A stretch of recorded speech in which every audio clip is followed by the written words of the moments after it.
Nobody expected the hammer to fall quite this fast. On May 1st, President Donald Trump announced that the United States will raise tariffs on cars and trucks imported from the European Union from 15% to 25%, with the change set to take effect next week. Now we're moving on because on Friday, President Trump also said he would hike tariffs on EU cars and trucks to 25%. It's left the trade deal struck between the EU and the US last summer hanging in the balance once again. That deal had set a baseline tariff of 15% on most EU goods, including cars, while completely removing EU tariffs on US industrial goods. For Germany especially, this is a direct and painful blow. Let's be real with each other here. The German car industry isn't just any industry. It's the heart of the German economy.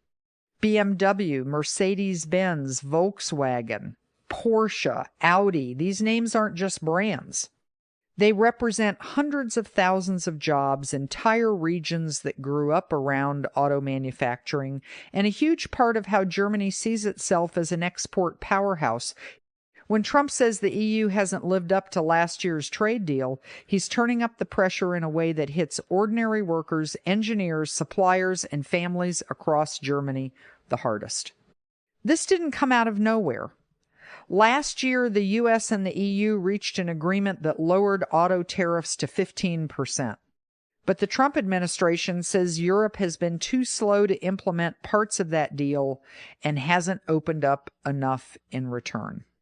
Trump has been clear for years he wants fairer trade, more manufacturing back in America, and allies who match America's openness.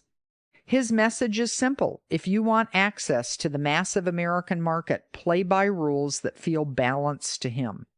Now, let's talk about what this actually means on the ground. German automakers export a lot of vehicles to the United States, especially premium and luxury models. Analysts estimate this tariff jump could cost the European auto sector billions in profits this year and next. For Germany alone, some estimates suggest potential losses in industrial output could reach into the tens. When we think about higher gas prices, we also could be facing down here in the U.S. higher prices of some of the vehicles that gas is going into. At least if the president stays true to what he's saying today, he's going to raise the tariff on European-made cars to 25%. So this is definitely a move of escalation by the White House, Kaylee, because as you well know, the agreement that had been reached between the U.S. and the EU when it came to the trade deal was that more preferential 15% tariff rate that was going towards most EU imports is instead was supposed to also filter down to autos. That was a really critical part of that trade agreement. You remember there was an investment pledge in order for them to secure that lower rate for those sector-specific billions of euros over time. That's not just numbers on a spreadsheet. That's factories possibly slowing down, suppliers losing orders, and real people worrying about overtime bonuses or even job security. Think about a worker in Wolfsburg or Munich or Stuttgart. Many of them have spent their careers building these cars that Americans love to drive. Suddenly, those cars become more expensive in the U.S. market by thousands of dollars. A 25% tariff on a car that wholesales for $40,000 can add $10,000 before it even reaches the dealership. That makes BMWs, Mercedes, and Porsches a lot less competitive against American-made vehicles or cars from countries with better trade terms. On the American side, the picture is mixed too. Trump's team argues this will push European companies to build more factories in the United States, bringing jobs and investment here. Some American car buyers might feel the pinch with higher prices on European imports, but supporters say it's worth it for long-term fairness and domestic manufacturing strength. Luxury brands like Porsche, Mercedes, and BMW are likely to feel it most. What makes this moment especially tense is the timing. It comes right after public friction between Trump and German Chancellor Friedrich Merz. Merz had criticized the U.S. approach on Iran, and within days we saw troop withdrawal announcements from Germany, followed by this tariff escalation. Whether it's directly connected or not, many in Europe see it as personal and political.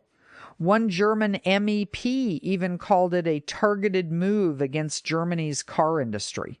Here's where it gets interesting, though. Europe isn't powerless in this. The EU is already talking about possible responses, and German industry groups are calling for calm negotiations instead of escalation. Ursula von der Leyen and the European Commission are under pressure to find a way back to the table. At the same time, many European leaders quietly admit that Europe has relied heavily on exports while sometimes protecting its own markets. This kind of pressure, uncomfortable as it is, sometimes forces both sides to finally make real compromises. Let's zoom out for a second and think about the bigger human story. Trade isn't just about governments and billion-dollar companies, it's about families. On one side, American auto workers who feel they've been competing against subsidized or protected foreign industries for too long.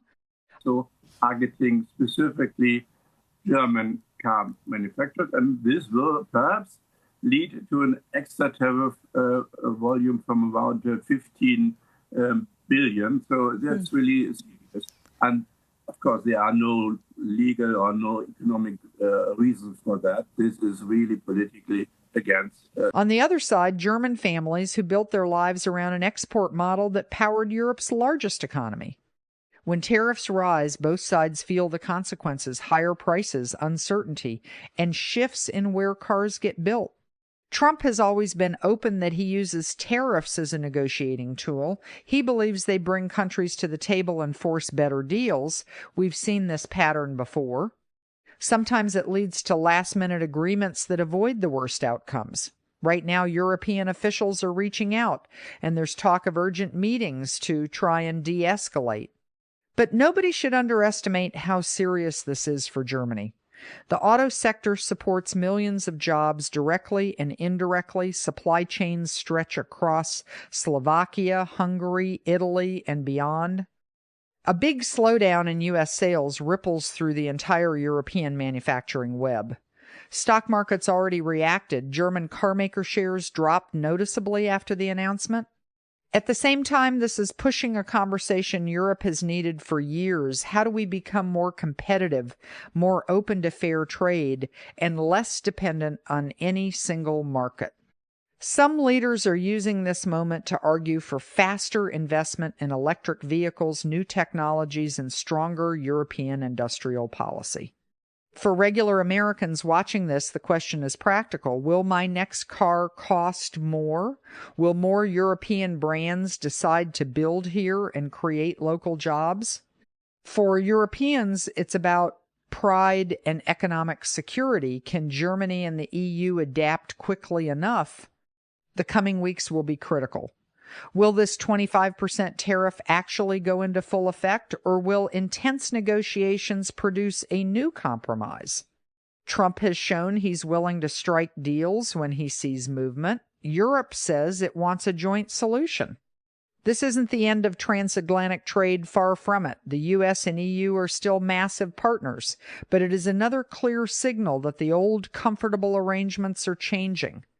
America wants reciprocity, and it's willing to use economic leverage to get it. Honestly, moments like this are uncomfortable, but they can also clear the air. They force everyone to look honestly at what's working and what isn't. The real test will be whether leaders on both sides of the Atlantic can turn this tension into a smarter, fairer trading relationship that actually benefits workers and families in the long run. Right now, Germany is feeling the heat the most. The coming months will show how European industry and politicians respond and whether this becomes a painful but temporary bump or the start of a deeper and longer trade conflict. The ball is in Europe's court as much as it is in Washington's, and millions of workers on both continents are watching closely to see what happens next.